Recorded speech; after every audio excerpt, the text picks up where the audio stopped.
اعوذ باللہ من الشیطان الرجیم۔ بسم اللہ الرحمن الرحیم۔ السلام علیکم ورحمۃ اللہ وبرکاتہ۔ حضور نبی کریم صلی اللہ علیہ وآلہ وسلم پر حجۃ الوداع کے موقع پر ایام تشریق کے وسط میں سورہ نصر نازل ہوئی تو حضرت عمر رضی اللہ تعالیٰ عنہ نے حضرت عبداللہ بن عباس رضی اللہ تعالیٰ عنہ سے دریافت فرمایا، اے ابن عباس، اس سورت کے متعلق آپ کی کیا رائے ہے؟ حضرت عبداللہ بن عباس نے فرمایا، اس سورت کے بارے میں میری رائے یہ ہے کہ اس سورت میں نبی کریم صلی اللہ علیہ وآلہ وسلم کا وصال کا وقت قریب آنا مراد ہے۔ اللہ تبارک و تعالیٰ نے خاص طور پر ان کو آگاہ فرمایا ہے، یعنی جب اللہ تعالیٰ کی نصرت و فتح آ جائے اور آپ لوگوں کو اللہ کے دین میں جوق در جوق داخل ہوتے ہوئے دیکھ لیں تو یہ آپ صلی اللہ علیہ وآلہ وسلم کی وفات کی علامات ہیں، لہٰذا اپنے رب کی حمد اور استغفار کیجیے۔ حضرت عمر فاروق رضی اللہ تعالیٰ عنہ نے فرمایا، آپ نے سچ کہا، اس ذات کی قسم جس کے قبضے میں میری جان ہے، آپ بھی وہی سمجھتے ہیں اور میرا بھی یہی خیال ہے۔ رسول اللہ صلی اللہ علیہ وآلہ وسلم کو پتہ چل گیا کہ یہ حجۃ الوداع ہے، پس آپ صلی اللہ علیہ وآلہ وسلم نے اس موقع پر لوگوں کو اپنا مشہور خطبہ دیا۔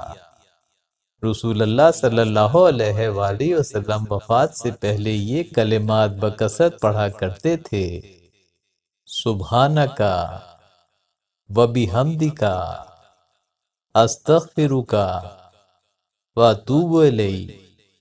اے اللہ، تو پاک ہے اور تیری ہی ذات لائق حمد ہے، میں تجھ سے بخشش طلب کرتا ہوں اور تیرے حضور توبہ کرتا ہوں۔ حضرت عائشہ صدیقہ رضی اللہ تعالیٰ عنہ بیان کرتی ہیں، میں نے آپ صلی اللہ علیہ وآلہ وسلم سے پوچھا، یا رسول اللہ صلی اللہ علیہ وآلہ وسلم، آپ نے یہ کلمات پڑھنے کیوں شروع کر دیے ہیں؟ آپ صلی اللہ علیہ وآلہ وسلم نے فرمایا، میری امت کے بارے میں میرے لیے ایک علامت مقرر کی گئی ہے کہ جب مجھے وہ علامت نظر آئے گی تو میں ان کلمات کا ورد شروع کر دوں، اور وہ علامت سورہ نصر کا نزول ہے۔ حضرت جابر رضی اللہ تعالیٰ عنہ بیان کرتے ہیں کہ میں نے رسول اللہ صلی اللہ علیہ وآلہ وسلم کو رمی جمار کرتے ہوئے دیکھا۔ آپ صلی اللہ علیہ وآلہ وسلم نے کھڑے ہو کر فرمایا، اپنے مناسک مجھ سے سیکھ لو، شاید میں اس سال کے بعد حج نہ کر سکوں۔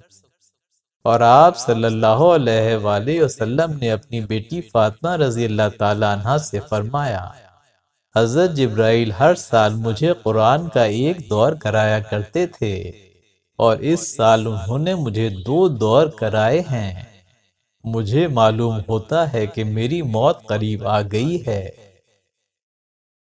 حضرت ابو ہریرہ رضی اللہ تعالیٰ عنہ سے مروی ہے کہ رسول اللہ صلی اللہ علیہ وآلہ وسلم ہر ماہ رمضان میں 10 دن اعتکاف کیا کرتے تھے، مگر جس سال آپ صلی اللہ علیہ وآلہ وسلم کی وفات ہوئی، آپ نے 20 روز کا اعتکاف کیا، اور ہر رمضان میں آپ کو قرآن کا دور کرایا جاتا تھا، اور جس سال آپ کی وفات ہوئی، آپ کو قرآن کا 2 بار دور کرایا گیا۔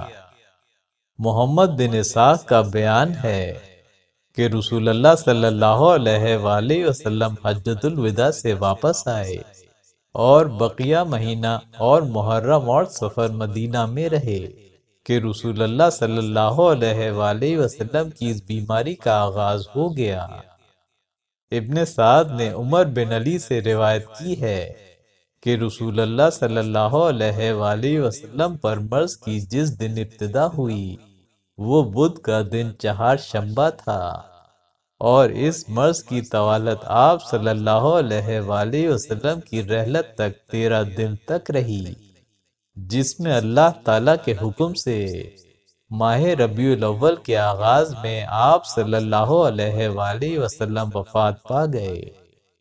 حضرت ابو سعید خدری رضی اللہ تعالیٰ عنہ سے روایت ہے کہ ایک دن رسول اللہ صلی اللہ علیہ وآلہ وسلم نے لوگوں کو خطبہ دیا اور فرمایا، ایک بندہ ہے جس کو اللہ تعالیٰ نے دنیا اور جو اللہ تعالیٰ کے پاس ہے اس کے درمیان اختیار کرنے کو فرمایا، تو اس بندے نے اس کو اختیار کیا جو اللہ کے پاس ہے۔ یہ سن کر حضرت ابو بکر صدیق رونے لگے۔ ہم سب نے ان کے رونے کو حیرت و تعجب سے دیکھا۔ راوی بیان کرتے ہیں، جس بندے کو اختیار دیا گیا تھا وہ رسول اللہ خود تھے، اور حضرت ابو بکر صدیق رضی اللہ تعالیٰ عنہ بے شک ہماری نسبت اس بات کو زیادہ جاننے والے تھے۔ حضرت ابو بکر صدیق نے کہا، بلکہ ہم آپ پر اپنے جان و مال اور اپنی اولاد کو قربان کر دیں گے۔ پھر حضور صلی اللہ علیہ وآلہ وسلم نے فرمایا، اے ابو بکر، تم رو نہیں۔ تمام لوگوں میں سے جس نے اپنی صحبت اور اپنے مال سے مجھے امن سے رکھا ہے وہ ابو بکر ہیں۔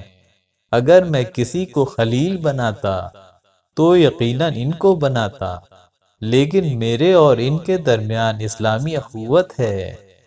مسجد میں کھلنے والے کسی دروازے کو باقی نہ رکھا جائے اور اسے بند کر دیا جائے مگر ابو بکر کے دروازے کو باقی رکھا جائے۔ رسول اللہ صلی اللہ علیہ وآلہ وسلم کے غلام ابو موہبہ سے روایت کرتے ہیں کہ رسول اللہ صلی اللہ علیہ وآلہ وسلم نے ایک رات مجھے جگا کر فرمایا، اے ابو موہبہ، مجھے حکم دیا گیا ہے کہ میں بقی والوں کے لیے اللہ تعالیٰ سے استغفار کروں۔ تو میں حضور صلی اللہ علیہ وآلہ وسلم کے ساتھ چلا، یہاں تک کہ آپ بقی میں تشریف لائے اور دست اقدس اٹھا کر ان کے لیے دعا و استغفار فرمائی۔ اس کے بعد فرمایا، تمہیں مبارک ہو جس امن کی حالت میں تم نے صبح کی ہے اور جس امن کی حالت میں لوگوں نے صبح کی۔ اب وہ وقت آ گیا کہ اندھیری رات کے ٹکڑوں کی مانند فتنے برپا ہوں گے۔ ان فتنوں کے آخر اول فتنوں کے تعاقب میں آ رہے ہیں۔ آخری فتنہ پہلے فتنوں سے بہت بڑا ہے۔ ابو موہبہ کہتے ہیں، پھر حضرت صلی اللہ علیہ وآلہ وسلم میری طرف متوجہ ہوئے اور فرمانے لگے، اے ابو موہبہ، کیا تمہیں معلوم ہے کہ مجھے ساری دنیا کے خزانوں کی کنجیاں دے دی گئیں اور ہمیشہ کے لیے دنیا میں رہنے کی گنجائش بھی دی گئی، اور اس کے بعد جنت کا وعدہ بھی دیا گیا۔ اس کے بعد مجھے اختیار دیا گیا کہ میں اس پیشکش یا اپنے پروردگار کے ساتھ ملاقات کی پیشکش میں سے کوئی ایک چیز چن لوں، تو میں نے اپنے پروردگار سے ملاقات اور جنت کو پسند کر لیا۔ ایک روایت میں ہے کہ بقی قبرستان سے نکل کر آپ صلی اللہ علیہ وآلہ وسلم شہدائے احد کے مزارات پر تشریف لے گئے اور وہاں آپ نے ان شہداء کے لیے دعا فرمائی۔ اس کے بعد حضرت صلی اللہ علیہ وآلہ وسلم گھر لوٹ آئے۔ اس رات کے بعد والی صبح سے حضور صلی اللہ علیہ وآلہ وسلم کے سر میں درد شروع ہو گیا، جو مرض وصال ثابت ہوا۔ روایات کے مطابق جس روز نبی کریم صلی اللہ علیہ وآلہ وسلم کو عارضہ شروع ہوا وہ چہارشنبہ تھا۔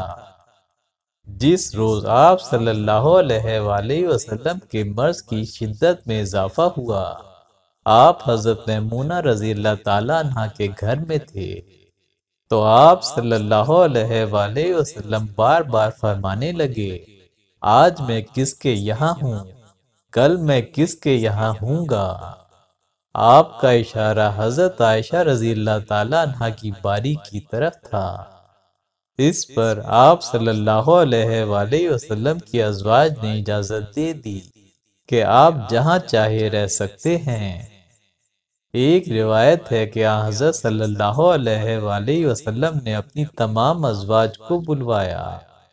جب وہ سب جمع ہو گئیں تو آپ صلی اللہ علیہ وآلہ وسلم نے فرمایا، میں اب اس قابل نہیں ہوں کہ تم سب کے پاس جا سکوں، اور اس لیے اگر تم سب کی رائے ہو اور تم مجھے اجازت دو تو میں عائشہ کے مکان میں رہ لوں، اور اس جگہ تم سب میری تیمارداری کرو۔ اس پر تمام ازواج مطہرات نے اجازت دے دی۔ رسول اللہ صلی اللہ علیہ وآلہ وسلم دو آدمیوں کا سہارا لے کر، جن میں سے ایک حضرت فضل بن عباس رضی اللہ تعالیٰ عنہ تھے اور دوسرے حضرت علی بن ابی طالب تھے، اپنے سر پر پٹی باندھے اور اپنے قدموں کو گھسیٹتے ہوئے باہر نکلے اور حضرت عائشہ رضی اللہ تعالیٰ عنہ کے گھر میں داخل ہوئے۔ پھر حضرت صلی اللہ علیہ وآلہ وسلم پر غشی کی سی کیفیت ہونے لگی، اور آپ صلی اللہ علیہ وآلہ وسلم کا درد غیر معمولی طور پر بڑھ گیا۔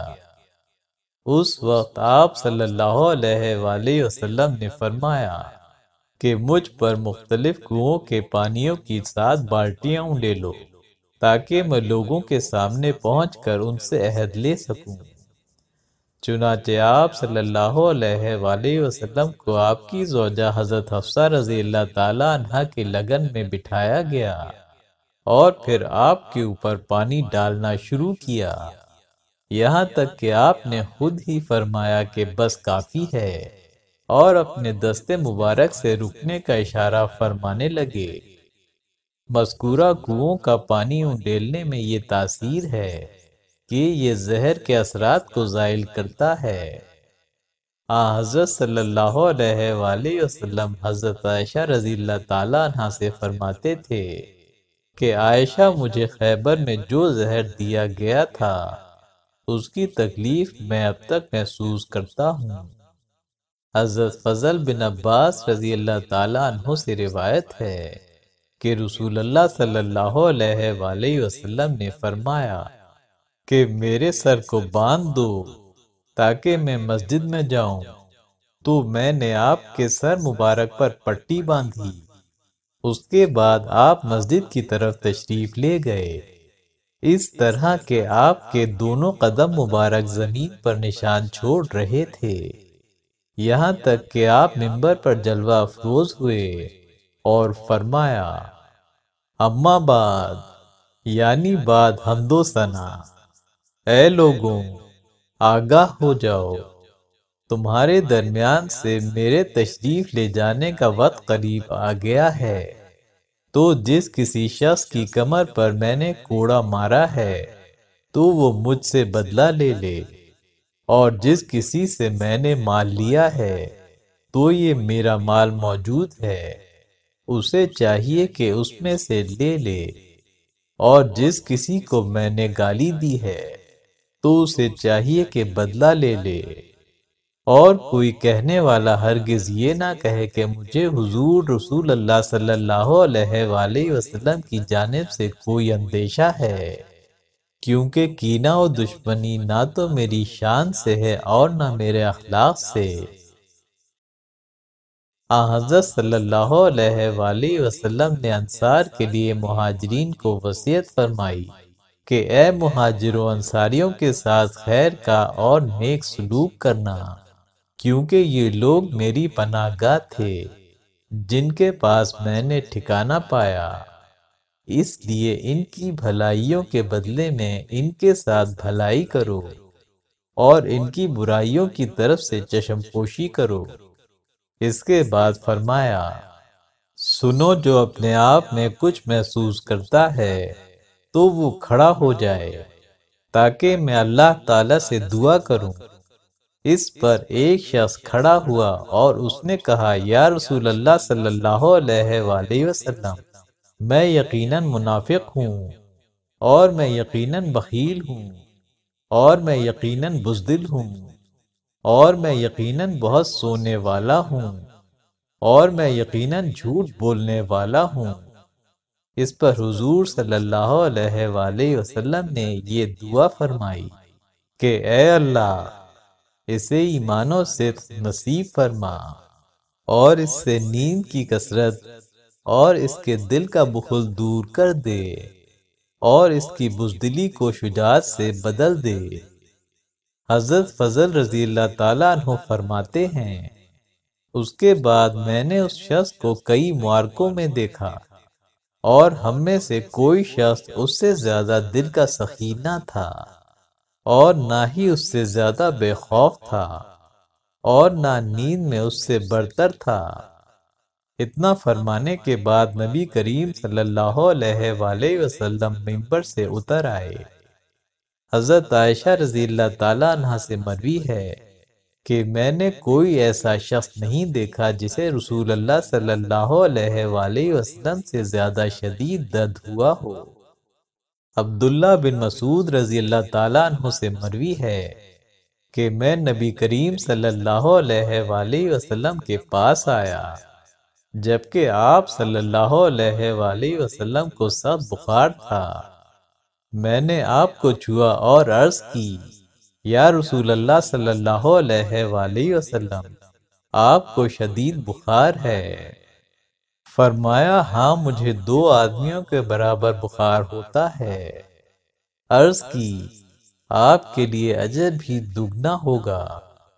فرمایا، ہاں، قسم ہے اس ذات کی جس کے ہاتھ میں میری جان ہے، روئے زمین پر کوئی مسلمان ایسا نہیں جسے مرض کی یا اور کسی بات کی تکلیف پہنچے تو اس کی وجہ سے اللہ تعالیٰ اس کے گناہ اس طرح کم نہ کرتا ہو جس طرح درخت اپنے پتے خزاں میں کم کرتا ہے۔ حضرت ابو سعید خدری رضی اللہ تعالیٰ عنہ سے مروی ہے کہ ہم نبی کریم صلی اللہ علیہ وآلہ وسلم کے پاس آئے۔ آپ کو ایسا سخت بخار تھا کہ ہم لوگوں میں سے کسی کا ہاتھ شدت حرارت سے آپ پر ٹھہر نہیں سکتا تھا۔ حضرت صلی اللہ علیہ وآلہ وسلم نے اپنی اس بیماری میں 40 آدمی آزاد کیے۔ آپ صلی اللہ علیہ وآلہ وسلم کے پاس 7 یا 6 دینار تھے۔ آپ صلی اللہ علیہ وآلہ وسلم نے حضرت عائشہ کو حکم فرمایا کہ ان دیناروں کو صدقہ کر دیں۔ آپ نے وہ دینار اپنی ہتھیلی پر رکھ کر فرمایا، محمد اپنے رب کے پاس کیا گمان لے کر جائے گا کہ اللہ تعالیٰ سے ملاقات ہو اور یہ مال اس کے پاس ہو۔ حضرت عائشہ رضی اللہ تعالیٰ عنہا نے ان کو صدقہ کر دیا۔ ایک روایت کے مطابق آپ صلی اللہ علیہ وآلہ وسلم نے حضرت عائشہ کو حکم دیا کہ وہ یہ دینار حضرت علی رضی اللہ تعالیٰ عنہ کے پاس بھیج دیں تاکہ وہ انہیں صدقہ کر دیں۔ چنانچہ حضرت عائشہ نے یہ دینار ان کے پاس بھیجے اور انہوں نے انہیں صدقہ کر دیا۔ آپ صلی اللہ علیہ وآلہ وسلم کی بیماری سے تھوڑے ہی دن پہلے حضرت عباس رضی اللہ تعالیٰ عنہ نے خواب دیکھا تھا کہ چاند زمین سے اٹھ کر آسمان کی طرف چلا گیا۔ انہوں نے یہ خواب رسول اللہ صلی اللہ علیہ وآلہ وسلم کو سنایا تو آپ صلی اللہ علیہ وآلہ وسلم نے اس چاند کے متعلق فرمایا کہ وہ تمہارا بھتیجا ہے۔ حضرت عائشہ رضی اللہ تعالیٰ عنہا نے فرمایا کہ جب رسول اللہ صلی اللہ علیہ وآلہ وسلم اس مرض میں مبتلا ہوئے جس میں آپ کی وفات ہوئی تو نماز کا وقت آ گیا۔ حضرت بلال رضی اللہ تعالیٰ عنہ نے اذان دی تو حضرت صلی اللہ علیہ وآلہ وسلم نے فرمایا، میرے لیے ایک برتن میں پانی لے آؤ۔ یہ ایک تانبے کا بنا ہوا بڑا برتن تھا۔ آپ صلی اللہ علیہ وآلہ وسلم نے اس میں ہاتھ منہ دھوئے۔ وضو کرنے کے بعد آپ نے مسجد میں جانے کا ارادہ فرمایا، مگر آپ پر غشی کی سی کیفیت طاری ہو گئی۔ تھوڑی دیر میں جب آپ کو کچھ افاقہ ہوا تو آپ نے پوچھا کیا لوگوں نے نماز پڑھ لی؟ ہم نے عرض کی نہیں، وہ آپ کا انتظار کر رہے ہیں۔ اس وقت آپ صلی اللہ علیہ وآلہ وسلم نے فرمایا کہ میرے لیے برتن میں پانی ڈال دو۔ اس کے بعد آپ نے اس سے وضو کیا اور پھر مسجد میں جانے کا قصد فرمایا، مگر دوبارہ غشی طاری ہو گئی۔ پھر آپ کی طبیعت کو سکون ہوا تو آپ نے پوچھا کیا لوگوں نے نماز پڑھ لی؟ ہم نے عرض کی نہیں یا رسول اللہ صلی اللہ علیہ وآلہ وسلم، وہ سب آپ کا انتظار کر رہے ہیں۔ آپ نے ایک بار پھر وضو کر کے مسجد کی طرف جانے کا ارادہ فرمایا، مگر غشی طاری ہو گئی۔ پھر جب آپ صلی اللہ علیہ وآلہ وسلم کو افاقہ ہوا تو آپ نے پھر وہی سوال فرمایا کہ کیا لوگ نماز سے فارغ ہو چکے؟ ہم نے عرض کیا نہیں یا رسول اللہ صلی اللہ علیہ وآلہ وسلم، وہ آپ کی راہ دیکھ رہے ہیں۔ تو آپ نے حضرت عائشہ سے فرمایا ابو بکر کو حکم دو کہ لوگوں کو نماز پڑھائیں۔ آپ صلی اللہ علیہ وآلہ وسلم سے گزارش کی گئی کہ حضرت ابو بکر رقیق القلب انسان ہیں، جب وہ آپ کی جگہ پر کھڑے ہوں گے تو وہ لوگوں کو نماز پڑھانے کی سکت نہیں پائیں گے۔ آپ نے دوبارہ وہی حکم دیا تو حضرت عائشہ نے بھی آپ کو دوبارہ وہی جواب دیا۔ تو آپ نے 12 قدر برہمی سے فرمایا ابو بکر کو حکم دو کہ وہ لوگوں کو نماز پڑھائیں۔ بس اس وقت آپ صلی اللہ علیہ وآلہ وسلم نے حضرت ابو بکر کے پاس پیغام بھیجا کہ وہ لوگوں کو نماز پڑھائیں۔ چنانچہ حضرت صلی اللہ علیہ وآلہ وسلم کا قاصد صدیق اکبر کے پاس پہنچا اور ان سے عرض کیا کہ رسول اللہ صلی اللہ علیہ وآلہ وسلم آپ کو حکم دیتے ہیں کہ آپ لوگوں کو نماز پڑھائیں۔ تو حضرت ابو بکر صدیق رضی اللہ تعالیٰ عنہ امامت کے لیے کھڑے ہو گئے۔ حضرت عائشہ رضی اللہ تعالیٰ عنہ فرماتی ہیں کہ جب رسول اللہ صلی اللہ علیہ وآلہ وسلم کی تکلیف میں کچھ حد تک تخفیف ہوئی تو آپ 2 آدمیوں کے درمیان سہارا لے کر نکلے، گویا میں آپ کے پاؤں کو دیکھ رہی تھی جو تکلیف کی شدت سے گھسٹتے جا رہے تھے۔ حضرت ابو بکر صدیق نے پیچھے ہونا چاہا تو حضور صلی اللہ علیہ وآلہ وسلم نے انہیں اشارہ کیا کہ اپنی جگہ پر ٹھہرے رہیں۔ پھر آپ صلی اللہ علیہ وآلہ وسلم آ کر ان کے پہلو میں بائیں جانب بیٹھ گئے اور وہاں سے آیت کو پڑھنا شروع کیا جہاں تک حضرت ابو بکر پہنچے تھے۔ حضرت ابو بکر نبی کریم کی اقتداء کرتے تھے اور لوگ حضرت ابو بکر کی اقتداء کرتے تھے۔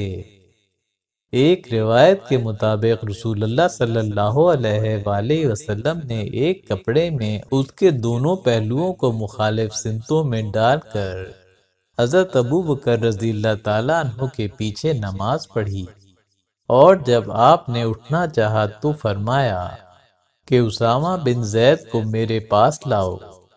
پس وہ آئے تو انہوں نے آپ کی پشت کو اپنے سینے کا سہارا دیا، اور یہ آخری نماز تھی جو آپ صلی اللہ علیہ وآلہ وسلم نے لوگوں کے درمیان پڑھی۔ پھر آپ صلی اللہ علیہ وآلہ وسلم لوگوں سے جمعہ، ہفتہ اور اتوار کا دن منقطع رہے، اور یہ پورے 3 دن ہیں۔ اور بیان کیا گیا ہے کہ حضرت ابو بکر رضی اللہ تعالیٰ عنہ نے انہیں 17 نمازیں پڑھائیں، اور دوسری روایت کے مطابق 20 نمازیں بیان کی گئی ہیں۔ حضرت انس بن مالک رضی اللہ تعالیٰ عنہ سے مروی ہے کہ رسول اللہ صلی اللہ علیہ وآلہ وسلم کے اس درد میں جس میں آپ کی وفات ہوئی، ابو بکر رضی اللہ تعالیٰ عنہ لوگوں کو نماز پڑھایا کرتے تھے۔ جب 2 شنبے کا دن آیا اور لوگ نماز کی صفوں میں تھے تو رسول اللہ صلی اللہ علیہ وآلہ وسلم حجرے کا پردہ کھول کر ہماری طرف دیکھنے لگے آپ اس طرح کھڑے تھے کہ چہرہ گویا قرآن کا ایک ورق ہے۔ رسول اللہ صلی اللہ علیہ وآلہ وسلم نے تبسم فرمایا تو ہم لوگ بھی رسول اللہ صلی اللہ علیہ وآلہ وسلم کے برآمد ہونے کی خوشی میں مسرور ہو گئے، حالانکہ ہم لوگ نماز میں تھے۔ جب ہمیں نبی کریم صلی اللہ علیہ وآلہ وسلم کا رخ انور دکھائی دیا تو آپ صلی اللہ علیہ وآلہ وسلم کے روح پاک مبارک سے زیادہ حسین منظر ہم نے کبھی نہیں دیکھا تھا۔ مسلمانوں میں نبی کریم صلی اللہ علیہ وآلہ وسلم کی زیارت کی وجہ سے خوشی کی جو لہر دوڑی تھی، قریب تھا کہ وہ اپنی نماز توڑ دیتے۔ حضرت ابو بکر رضی اللہ تعالیٰ عنہ اپنے مقام سے پیچھے ہٹے کہ صف سے مل جائیں۔ انہیں یہ گمان ہوا کہ رسول اللہ صلی اللہ علیہ وآلہ وسلم نماز کے لیے برآمد ہوئے ہیں، لیکن رسول اللہ نے اپنے ہاتھ سے ان لوگوں کی طرف اشارہ کیا کہ اپنی نماز پوری کرو۔ پھر رسول اللہ صلی اللہ علیہ وآلہ وسلم واپس اندر ہو گئے اور پردہ ڈال دیا۔ یہ آپ کی زندگی کا آخری دن تھا۔ حضرت عائشہ رضی اللہ تعالیٰ عنہ فرماتی ہیں کہ میں نے رسول اللہ صلی اللہ علیہ وآلہ وسلم کو جاگنی کی حالت میں دیکھا اور آپ کے پاس پانی کا ایک پیالہ پڑا ہوا تھا۔ آپ پیالے میں اپنا ہاتھ ڈالتے، پھر اپنے چہرے پر پانی لگاتے، پھر فرماتے، اے اللہ، موت کی سختیوں کے مقابلے میں میری مدد فرما۔ حضرت ابن عباس رضی اللہ تعالیٰ عنہ اور حضرت عائشہ رضی اللہ تعالیٰ عنہ سے مروی ہے کہ جب رسول اللہ صلی اللہ علیہ وآلہ وسلم پر موت طاری ہوئی تو آپ ایک چادر اپنے چہرے پر ڈال لیتے، جب اس سے دم گھٹتا تھا تو اسے چہرے سے ہٹا دیتے تھے اور فرماتے تھے، یہود و نصارہ پر اللہ کی لعنت ہو، جنہوں نے اپنے انبیاء کی قبور کو سجدہ گاہ بنا لیا۔ حضرت عائشہ رضی اللہ تعالیٰ عنہ فرماتی ہیں، اس حالت میں اللہ تعالیٰ نے آپ کو وفات دی کہ آپ کا سر میرے سینے اور تھوڑی کے درمیان تھا اور آپ کا لعاب دہن میرے لعاب دہن سے مخلوط ہو چکا تھا۔ آپ فرماتی ہیں، حضرت عبد الرحمن بن ابو بکر آئے تو ان کے پاس مسواک تھی جس سے وہ دانتوں کو مسواک کر رہے تھے۔ رسول اللہ صلی اللہ علیہ وآلہ وسلم نے ان کی طرف دیکھا تو میں نے ان سے کہا، اے عبد الرحمن، مجھے یہ مسواک دے دیجئے۔ انہوں نے مجھے وہ مسواک دے دی تو میں نے اسے دانتوں سے کاٹا اور چبایا اور رسول اللہ صلی اللہ علیہ وآلہ وسلم کو دے دی تو آپ صلی اللہ علیہ وآلہ وسلم نے میرے سینے سے ٹیک لگائے ہوئے اس سے مسواک کی۔ حضرت عائشہ رضی اللہ تعالیٰ عنہ سے مروی ہے کہ رسول اللہ صلی اللہ علیہ وآلہ وسلم نے مرض الموت میں اپنی بیٹی فاطمہ رضی اللہ تعالیٰ عنہ کو بلایا۔ حضرت عائشہ فرماتی ہیں کہ میں رسول اللہ صلی اللہ علیہ وآلہ وسلم کے پاس بیٹھی ہوئی تھی کہ فاطمہ اس طرح چلتی ہوئی آئیں کہ ان کی رفتار رسول اللہ صلی اللہ علیہ وآلہ وسلم کی رفتار کے مشابہ تھی۔ آپ صلی اللہ علیہ وآلہ وسلم نے فرمایا، میری بیٹی کو مرحبا۔ پھر آپ نے انہیں اپنی بائیں جانب یا دائیں جانب بٹھا دیا اور خفیہ طور پر ان سے کچھ کہا۔ وہ رونے لگیں۔ پھر ان سے خفیہ طور پر کچھ فرمایا تو ہنسنے لگیں۔ میں نے کہا، رونا اور ہنسنا میں نے اس طرح قریب تر نہیں دیکھا۔ حضرت عائشہ رضی اللہ تعالیٰ عنہ نے پوچھا تو انہوں نے کہا کہ رسول اللہ صلی اللہ علیہ وآلہ وسلم نے مجھے یہ خبر دی کہ وہ اپنے اس مرض میں اٹھا لیے جائیں گے، تو میں رونے لگی۔ پھر آپ صلی اللہ علیہ وآلہ وسلم نے مجھے یہ اطلاع دی کہ گھر والوں میں سب سے پہلے میں آپ سے ملوں گی، تو میں خوش ہو کر ہنسنے لگی۔ حضرت ابو ہریرہ رضی اللہ تعالیٰ عنہ کی روایت میں ہے کہ جبرائیل اس علالت کے زمانے میں آپ کی عیادت کے لیے تشریف لائے اور عرض کیا کہ حق تعالیٰ آپ پر سلام بھیجتا ہے اور فرماتا ہے کہ آپ اپنے آپ کو کیسا پاتے ہیں؟ فرمایا اے امین، میں درد و الم محسوس کرتا ہوں۔ بعض روایتوں میں آیا ہے کہ فرمایا اے جبرائیل، میں غم و اندوہ محسوس کرتا ہوں۔ دوسرے دن جبرائیل پھر آئے اور اسی طرح مزاج پرسی کی، اور حضور اکرم صلی اللہ علیہ وآلہ وسلم نے یہی جواب مرحمت فرمایا۔ وہ تیسرے دن آئے، ان کے ہمراہ ملک الموت اور ایک اور فرشتہ جس کا نام اسماعیل تھا، جو 70,000 اور ایک روایت میں ہے 1,00,000 فرشتوں پر حاکم ہے، جن میں ہر ایک فرشتہ 70,000 یا 1,00,000 فرشتوں پر حاکم ہے، وہ بھی جبرائیل کے ساتھ تھے۔ عرض کیا اے محمد صلی اللہ علیہ وآلہ وسلم، حق تعالیٰ آپ پر سلام بھیجتا ہے اور دریافت فرماتا ہے کہ خود کو کیسا پاتے ہیں؟ فرمایا درد و الم محسوس کرتا ہوں۔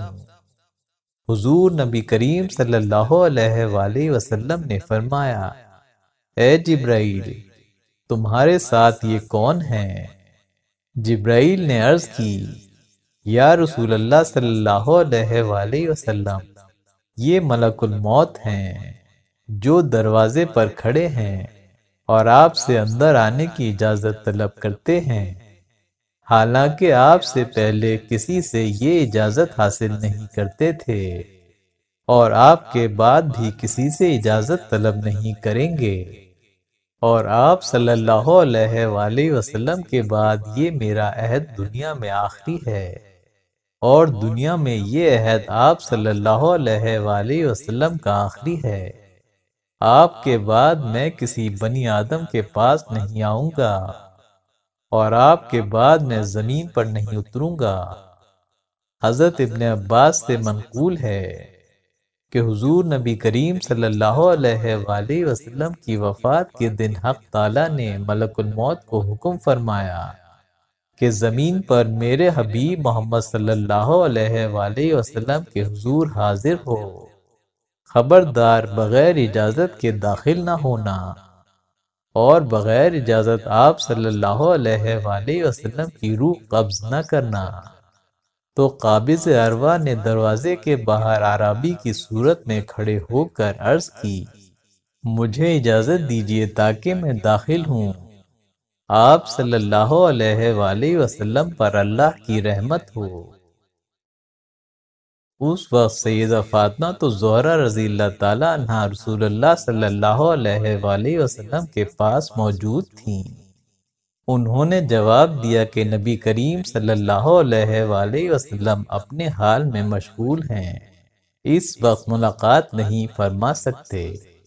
دوسری مرتبہ اجازت مانگی، یہی جواب سنا۔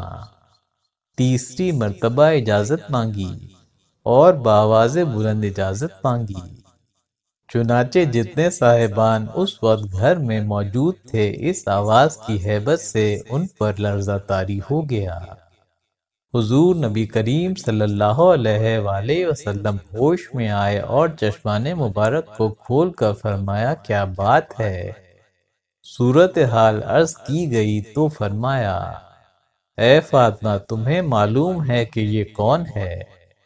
یہ لذتوں کو توڑنے والا، خواہشوں اور تمناؤں کو کچلنے والا، اجتماعی بندھنوں کو کھولنے والا، بیویوں کو بیوہ کرنے والا، بچوں اور بچیوں کو یتیم بنانے والا ہے۔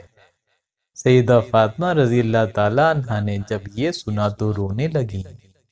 حضور نبی کریم صلی اللہ علیہ وآلہ وسلم نے فرمایا اے میری بیٹی رو نہیں، کیونکہ تمہارے رونے سے حاملین عرش روتے ہیں۔ اور اپنے دست مبارک سے حضرت فاطمہ تو زہرا کے چہرہ انور سے اشکوں کو پوچھا اور دلداری و بشارت دی اور فرمایا اے اللہ، انہیں میری جدائی پر صبر عطا فرما۔ حضرت فاطمہ تو زہرا نے پکار کر کہا، ہائے مصیبت! حضور اکرم صلی اللہ علیہ وآلہ وسلم نے فرمایا، تمہارے والد پر آج کے بعد کوئی کرب و اندوہ نہیں ہے۔ اس کے بعد سیدہ فاطمہ تو زہرا سے فرمایا، اپنے بچوں کو لاؤ۔ وہ امام حسن اور امام حسین کو حضور نبی کریم صلی اللہ علیہ وآلہ وسلم کے سامنے لائیں۔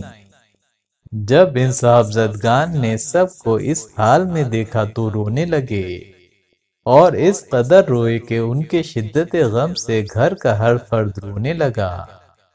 حضرت حسن نے اپنا چہرہ حضور صلی اللہ علیہ وآلہ وسلم کے رخ انور پر رکھ دیا، اور حضرت حسین رضی اللہ تعالیٰ عنہ نے اپنا سر آپ صلی اللہ علیہ وآلہ وسلم کے سینہ مبارک پر رکھ دیا۔ حضور صلی اللہ علیہ وآلہ وسلم شفقت و رحمت سے انہیں دیکھتے رہے۔ آپ نے ان کی پیشانی پر بوسہ دیا، ان کی تعظیم و توقیر اور ان سے محبت کے بارے میں صحابہ کرام اور تمام امت کو وصیت فرمائی۔ ایک روایت میں آیا ہے کہ وہ دونوں حضور صلی اللہ علیہ وآلہ وسلم کی آغوش مبارک میں رو رہے تھے۔ جب ان کے رونے کی آواز نبی کریم صلی اللہ علیہ وآلہ وسلم کے گوش مبارک میں پہنچی تو فرط جذبات سے حضور صلی اللہ علیہ وآلہ وسلم بھی رونے لگے۔ سیدہ ام سلمہ نے عرض کی، یا رسول اللہ صلی اللہ علیہ وآلہ وسلم، آپ تو گزشتہ و آئندہ ہر حالت میں مغفور ہیں، گریہ فرمانے کی وجہ کیا ہے؟ حضور صلی اللہ علیہ وآلہ وسلم نے فرمایا، میرا رونا امت پر رحمت و شفقت کے لیے ہے کہ میرے بعد ان کا حال کیا سے کیا ہوگا۔ پھر ایک ایک کر کے تمام ازواج مطہرات کو وصیت فرمائی۔ اس کے بعد آپ صلی اللہ علیہ وآلہ وسلم نے فرمایا، میرے بھائی علی کو بلاؤ۔ حضرت علی آئے اور سرہانے بیٹھ گئے، اور حضور صلی اللہ علیہ وآلہ وسلم کے سر مبارک کو اپنے زانوں پر رکھا۔ آپ صلی اللہ علیہ وآلہ وسلم نے فرمایا، اے علی، تم ان اشخاص میں پہلے ہوگے جو حوض کوثر پر مجھ سے ملیں گے، اور میرے بعد بہت سی ناگوار باتیں تمہیں پیش آئیں گی۔ تمہیں لازم ہے کہ دل تنگ نہ کرنا اور صبر کرنا۔ جب تم دیکھو کہ لوگ دنیا کو پسند کرتے ہیں تو تم آخرت کو اختیار کرنا۔ خبردار، اپنے غلاموں اور باندیوں کے حق میں ہوشیار رہنا، ان کو لباس پہننے کو دینا، ان کو کھانا پیٹ بھر کر دینا، اور ان سے نرمی کے ساتھ بات کرنا۔ مروی ہے کہ ملک الموت نے حضور صلی اللہ علیہ وآلہ وسلم سے حاضر ہونے کی اجازت مانگی۔ اجازت ملنے پر وہ آپ صلی اللہ علیہ وآلہ وسلم کے پاس آئے اور آپ کے سامنے کھڑے ہو کر عرض کرنے لگے، یا رسول اللہ صلی اللہ علیہ وآلہ وسلم، یا احمد، حق تعالیٰ نے مجھے آپ کی طرف بھیجا ہے اور حکم دیا ہے کہ میں آپ کی اطاعت کروں، جو کچھ بھی آپ فرمائیں، کہ میں آپ کی روح قبض کروں اگر آپ اجازت دیں، اور اگر فرمائیں تو قبض نہ کروں۔ اس پر حق تعالیٰ نے آپ کو اختیار مرحمت فرمایا ہے۔ حضور نبی کریم صلی اللہ علیہ وآلہ وسلم نے فرمایا، اے ملک الموت، اس وقت تک تم میری روح قبض نہ کرو جب تک میرے بھائی جبرائیل آ نہ جائیں۔ جب جبرائیل آپ صلی اللہ علیہ وآلہ وسلم کے حجرہ مبارک میں داخل ہوئے تو حضور صلی اللہ علیہ وآلہ وسلم نے فرمایا، اے میرے دوست، اس حال میں تم مجھے تنہا چھوڑ دیتے ہو؟ جبرائیل نے عرض کیا، یا رسول اللہ صلی اللہ علیہ وآلہ وسلم، بشارت ہو کہ میں حق تعالیٰ کی جانب سے ایک خبر لایا ہوں، وہ یہ کہ دروغہ دوزخ کو حکم دے دیا گیا ہے کہ میرے حبیب صلی اللہ علیہ وآلہ وسلم کی روح مطہر آسمان پر آ رہی ہے۔ آتش دوزخ کو سرد کر دو۔ حورین کو وحی فرمائی ہے کہ خود کو آراستہ و پیراستہ کریں، اور فرشتوں کو حکم دیا کہ اٹھو صف در صف کھڑے ہو کر روح محمدی کا استقبال کرو، اور مجھے حکم ہوا ہے کہ زمین پر جاؤ اور میرے حبیب کو بتاؤ کہ حق تعالیٰ فرماتا ہے کہ تمام انبیاء علیہ السلام اور ان کی امتوں پر جنت اس وقت تک حرام ہے جب تک کہ آپ اور آپ کی امت اس میں داخل نہ ہو جائے، اور کل قیامت کے دن آپ کی امت آپ کو اتنی دی جائے گی کہ آپ راضی ہو جائیں گے۔ حضور صلی اللہ علیہ وآلہ وسلم نے فرمایا، میری بشارت کو اور زیادہ کرو۔ جبرائیل امین نے کہا کہ حق تعالیٰ نے چند چیزیں آپ صلی اللہ علیہ وآلہ وسلم کو عنایت فرمائی ہیں کہ دوسرے انبیاء میں سے کسی کو بھی عطا نہیں کی گئیں: حوض کوثر، مقام محمود، اور شفاعت امت۔ کل قیامت کو آپ صلی اللہ علیہ وآلہ وسلم کی امت میں سے اس قدر لوگوں کو بخشے گا کہ آپ خوش ہو جائیں گے۔ پھر فرمایا، اے جبرائیل، میں اور خوشخبری چاہتا ہوں۔ پھر جبرائیل علیہ السلام نے آ کر عرض کیا، اے محمد صلی اللہ علیہ وآلہ وسلم، حق تعالیٰ آپ سے ملاقات کا مشتاق ہے اور آپ کو اپنی طرف بلاتا ہے۔ آپ صلی اللہ علیہ وآلہ وسلم نے فرمایا، اے جبرائیل، میرا تمام غم میری امت کے لیے ہے، مجھے ان کا حال بتائیے کہ ان کا کیا بنے گا اور کل قیامت کو ان کے ساتھ کیا معاملہ کریں گے۔ جب حضور نبی کریم صلی اللہ علیہ وآلہ وسلم نے امت کے متعلق سوال کیا تو جبرائیل نے بارگاہ الہی کی طرف رجوع کر کے عرض کی، اے پروردگار، یہ تمام خوشخبریاں میں نے تیرے حبیب صلی اللہ علیہ وآلہ وسلم کی سماعتوں تک پہنچا دیں، ابھی تک ان کی طبیعت مبارک کو پوری خوشی حاصل نہیں ہوئی۔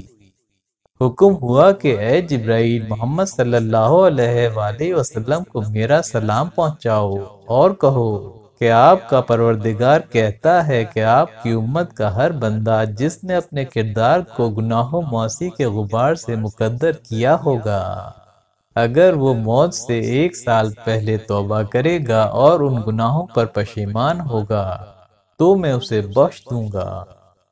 جبرائیل آئے اور پیغام پہنچایا۔ سرور کائنات صلی اللہ علیہ وآلہ وسلم نے فرمایا، اے جبرائیل، موت سے 1 سال پہلے کا عرصہ بہت زیادہ ہے، جبکہ موت ایک ایسا امر ہے جو معلوم نہیں، اور نفس و شیطان ڈاکو ہیں، شاید موت سے سال پہلے توبہ نہ کر سکے، اس سے بہتر بشارت پہنچائیے۔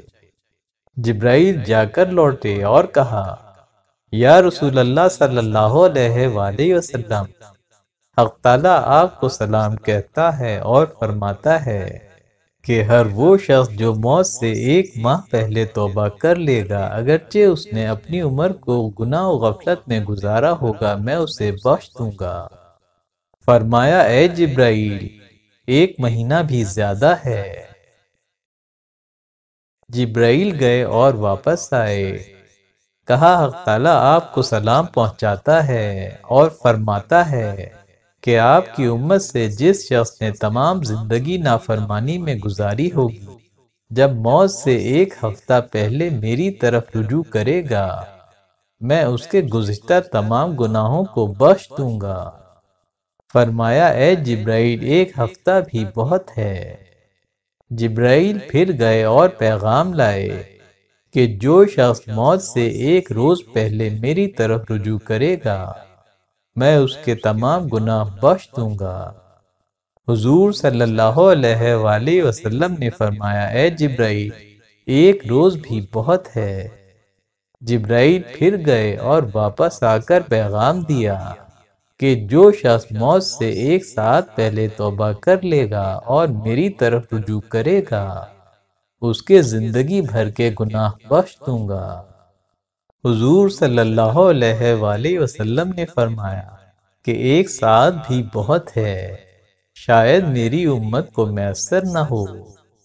جبرائیل گئے اور واپس آ کر پیغام دیا کہ جس شخص نے اپنی پوری زندگی گناہوں میں بسر کی ہوگی، جب اس کی جان کا معاملہ اس کے حجرہ حلق تک پہنچے گا اور توبہ کی طاقت نہ رہی ہوگی، حسرت کے آنسو آنکھوں سے بہاتا ہوگا اور اپنے گناہوں سے پشیمان ہوگا، تو میں اسے بھی بخش دوں گا، اور اگر پشیمان بھی نہ ہو تو قیامت کے روز آپ کو اس کا شفیع بناؤں گا اور اسے آپ کے سپرد کر دوں گا۔ جب بات یہاں تک پہنچی تو آپ صلی اللہ علیہ وآلہ وسلم خوش ہو گئے۔ حضور صلی اللہ علیہ وآلہ وسلم نے فرمایا کہ اب میرا دل خوش ہوا اور آنکھیں روشن۔ پھر ملک الموت کی طرف متوجہ ہو کر فرمایا، اے ملک الموت، آؤ جو حکم تمہیں دیا گیا ہے اس کی تعمیل کرو۔ بس ملک الموت حضور صلی اللہ علیہ وآلہ وسلم کی روح مقدس کو قبض کرنے میں مشغول ہوئے، اور حضور صلی اللہ علیہ وآلہ وسلم پر سکرات الموت نے اس طرح غلبہ کیا کہ رنگ مبارک کبھی سرخ اور کبھی زرد ہوتا تھا، کبھی دائیں ہاتھ اور کبھی بائیں ہاتھ کھینچتے تھے، اور رخسار انور پر پسینہ آیا ہوا تھا۔ پانی کا پیالہ سامنے رکھا ہوا تھا، دست مبارک اس میں ڈالتے اور اپنے چہرہ مبارک کو اس سے مسح کرتے تھے اور فرماتے تھے، اے اللہ، موت کی سختی کو مجھ پر آسان فرما دے۔ کہتے ہیں کہ حضور صلی اللہ علیہ وآلہ وسلم نے اس وقت فرمایا، اے ملک الموت، میرے امتیوں کی جان اس شدت سے ہی قبض کرے گا۔ اسرائیل نے جواب دیا، یا رسول اللہ صلی اللہ علیہ وآلہ وسلم، اللہ کی قسم کسی شخص کی جان اس قدر آسانی کے ساتھ قبض نہیں کی جیسا کہ آپ کی جان نازنین کو۔ حضور صلی اللہ علیہ وآلہ وسلم نے فرمایا، اے ملک الموت، میری تجھ سے یہ درخواست ہے کہ میری امت کی شدت موت اور جاں کنی کی تلخی میری جاں پہ رکھ دے اور ان کی روح آسانی سے قبض کرنا۔ حضرت عائشہ رضی اللہ تعالیٰ عنہ فرماتی ہیں، جب رسول اللہ صلی اللہ علیہ وآلہ وسلم کے مرض میں شدت ہو گئی تو میں آپ کا ہاتھ پکڑ کر سہلانے لگی اور کلمات شفا سے آپ کے لیے دعائے حفاظت کرنے لگی، تو آپ نے اپنا ہاتھ مجھ سے چھڑا لیا اور کہا، رب اغفر لی والحقنی بالرفیق الاعلی، اے پروردگار، میری مغفرت فرما اور مجھے رفیق اعلیٰ سے ملا دے۔ حضرت عائشہ رضی اللہ تعالیٰ عنہ نے کہا کہ یہ آخری کلمات تھے جو میں نے آپ سے سنے۔ پھر ملک الموت حضور صلی اللہ علیہ وآلہ وسلم کی روح اطہر کو قبض کر کے اعلیٰ علیین لے گئے اور کہا، یا محمد، یا رسول رب العالمین۔ حضرت علی بن ابی طالب رضی اللہ تعالیٰ عنہ سے منقول ہے، وہ فرماتے ہیں کہ میں آسمان کی جانب سے فرشتوں کی وا محمدہ کی آواز سنتا تھا۔ حضرت عائشہ صدیقہ رضی اللہ تعالیٰ عنہ سے منقول ہے کہ جب حضور صلی اللہ علیہ وآلہ وسلم کی روح اطہر و مطیب جدا ہوئی تو میں نے آپ سے ایسی خوشبو سونگھی کہ اس سے پہلے ایسی خوشبو میں نے کہیں اور نہ سونگھی تھی۔ اس کے بعد میں نے آپ کے جسم اقدس کو چادر سے ڈھانپ دیا۔ بعض روایتوں میں آیا ہے کہ فرشتوں نے چادر اڑائی تھی۔ حضرت ام سلمہ رضی اللہ تعالیٰ عنہ سے مروی ہے کہ انہوں نے فرمایا کہ جس دن رسول اللہ صلی اللہ علیہ وآلہ وسلم کی وفات ہوئی، میں نے اپنا ہاتھ آپ کے سینہ مبارک پر رکھ دیا تھا۔ اس کے بعد کئی جمعے گزر گئے، میں کھانا کھاتی، وضو کرتی، مگر میرے ہاتھ سے اس دن کی خوشبو نہ گئی۔ رسول اللہ صلی اللہ علیہ وآلہ وسلم کی رحلت کے سبب سیدہ فاطمہ زہرا پر غم کا پہاڑ ٹوٹ پڑا۔ آپ فرماتے ہیں کہ ابا جان، آپ کی رحلت کی خبر جبرائیل امین کو کون پہنچائے گا؟ آپ کے بعد وہ کس پر وحی لائیں گے؟ اہل سیر کہتے ہیں کہ حضور اکرم صلی اللہ علیہ وآلہ وسلم کی رحلت فرمانے کے بعد سیدہ فاطمہ زہرا کو کبھی بھی ہنستے نہ دیکھا گیا۔ رسول اللہ صلی اللہ علیہ وآلہ وسلم کی وفات کا سانحہ ایسا تھا کہ ہر شخص حیران و ششدر رہ گیا اور اس کے دماغ سن ہو گئے۔ ہر ایک کی حالت غیر تھی۔ حضرت عمر کا دماغ وقتی طور پر شل ہو گیا اور انہوں نے یہ ماننے سے انکار کر دیا کہ حضرت صلی اللہ علیہ وآلہ وسلم کی وفات ہو گئی ہے۔ حضرت عثمان کی زبان ہی جیسے گنگ ہو گئی کہ وہ ایک لفظ بھی نہ کہہ سکے۔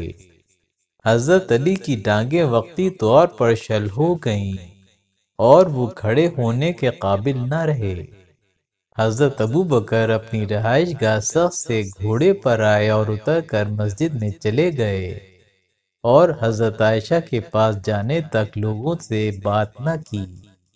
ان کی آنکھوں سے آنسوؤں کی جھڑی لگی ہوئی تھی۔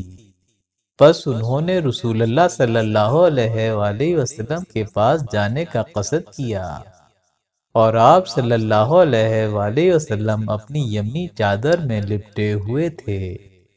حضرت ابو بکر نے چادر کو آپ صلی اللہ علیہ وآلہ وسلم کے منہ سے ہٹایا، پھر جھک کر آپ کو بوسہ دیا اور رو پڑے۔ پھر فرمایا، یا رسول اللہ صلی اللہ علیہ وآلہ وسلم، آپ پر میرے ماں باپ فدا ہوں۔ اللہ کی قسم، اللہ تعالیٰ آپ پر دو موتیں کبھی جمع نہیں کرے گا۔ جو موت آپ پر فرض کی گئی تھی وہ آ چکی ہے۔ آپ زندگی میں بھی پاک و مبارک تھے اور موت کی حالت میں بھی پاک اور مبارک ہیں۔ حضرت ابو بکر جب باہر نکلے تو حضرت عمر لوگوں کے درمیان کھڑے تھے۔ آپ اپنے ہوش و حواس کو بیٹھے تھے اور یہ ماننے کو تیار نہ تھے کہ رسول اللہ صلی اللہ علیہ وآلہ وسلم کا وصال ہو چکا ہے۔ وہ تلوار لیے مسجد کے دروازے پر کھڑے ہو گئے اور کہنے لگے کہ جو شخص بھی یہ کہے گا کہ نبی کریم صلی اللہ علیہ وآلہ وسلم وفات پا گئے ہیں، میں اس تلوار سے اس کی گردن اڑا دوں گا۔ حضرت ابو بکر نے فرمایا، اے عمر بیٹھ جائیے۔ حضرت عمر نے بیٹھنے سے انکار کیا تو ابو بکر نے تشہد پڑھا اور نہایت پر حکمت پیرائے میں لوگوں سے مخاطب ہوئے تو لوگ آپ کی طرف متوجہ ہو گئے۔ آپ رضی اللہ تعالیٰ عنہ نے فرمایا، تم میں سے جو شخص محمد صلی اللہ علیہ وآلہ وسلم کی عبادت کرتا تھا وہ جان لے کہ محمد صلی اللہ علیہ وآلہ وسلم کا انتقال ہو چکا ہے، اور جو شخص اللہ کی عبادت کرتا تھا وہ جان لے کہ اللہ زندہ ہے اور اسے موت نہیں آئے گی۔ پھر آپ نے سورہ آل عمران کی آیات کی تلاوت فرمائی جن کا ترجمہ کچھ یوں ہے، اور محمد صلی اللہ علیہ وآلہ وسلم تو صرف اللہ کے رسول ہیں، ان سے پہلے بھی بہت سے رسول گزر چکے ہیں، سو اگر آپ کا انتقال ہو جائے یا آپ شہید ہو جائیں تو کیا تم لوگ الٹے پاؤں پھر جاؤ گے، یعنی مرتد ہو جاؤ گے؟ اور جو الٹے پاؤں پھر جائے گا تو اللہ کا کچھ نقصان نہ کر سکے گا اور اللہ شکر گزاروں کو بڑا ثواب دے گا۔ حضرت عمر کے ہاتھ سے تلوار گر گئی اور فرمانے لگے، اللہ کی قسم مجھے معلوم ہو گیا کہ آپ سچ کہہ رہے ہیں، اور پھر کانپنے لگے یہاں تک کہ زمین پر گر پڑے۔ جس روز آپ صلی اللہ علیہ وآلہ وسلم نے وفات پائی اس روز مدینے کی ہر چیز غم سے تاریک ہو گئی۔ یہ 12 ربیع الاول 11 ہجری پیر کا دن تھا۔ حضرت علی رضی اللہ تعالیٰ عنہ، حضرت عباس رضی اللہ تعالیٰ عنہ اور ان کے بیٹوں فضل اور قسم نے آپ صلی اللہ علیہ وآلہ وسلم کو غسل دیا۔ آپ کی نماز جنازہ حسب وصیت پہلے جبرائیل اور فرشتوں نے ادا کی، پھر لوگ گروہ در گروہ حجرے میں داخل ہوتے، تکبیریں پڑھتے اور دعا کرتے، پھر وہ باہر آ جاتے اور دوسرے لوگ گروہ کی صورت میں داخل ہوتے۔ آپ صلی اللہ علیہ وآلہ وسلم کی وفات دوشنبے پیر کے دن ہوئی، اور آپ صلی اللہ علیہ وآلہ وسلم کو چہارشنبے بدھ کے دن حضرت عائشہ رضی اللہ تعالی عنہا کے حجرے میں دفن کیا گیا۔ چینل سبسکرائب کیجئے اور بیل آئیکن پر کلک کیجئے، لائک اور شیئر ضرور کیجئے۔ اللہ حافظ۔